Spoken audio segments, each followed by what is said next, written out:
Hi అండి. ఈరోజు మేము ఎంతో హెల్తీ ఇంకా టేస్టీ అయిన గోంద్ డ్రై ఫ్రూట్ లడ్డు అయితే తయారు చేసాము. ఇది బాలింతలకి, ఆడవాళ్ళకి నడుము నొప్పి రాకుండా హెల్ప్ చేస్తుంది. బాలింతలకి అయితే త్వరగా రికవర్ అయ్యేలా హెల్ప్ చేస్తుందండి. దీనికోసం ముందు డ్రై ఫ్రూట్స్ని గుండగా కట్ చేసుకొని, దీనికోసం నేను బాదం పప్పు, జీడిపప్పు, పిస్తా పప్పు, కిస్మిస్ ఇంకా వాల్నట్స్ అయితే తీసుకున్నానండి.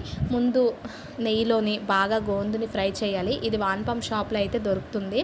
తర్వాత మనం కట్ చేసుకున్న డ్రై ఫ్రూట్స్ని ఒక్కొక్కటిగా వేసి కొంచెం బ్రౌన్ కలర్ వచ్చినంత వరకు ఫ్రై చేయాలి.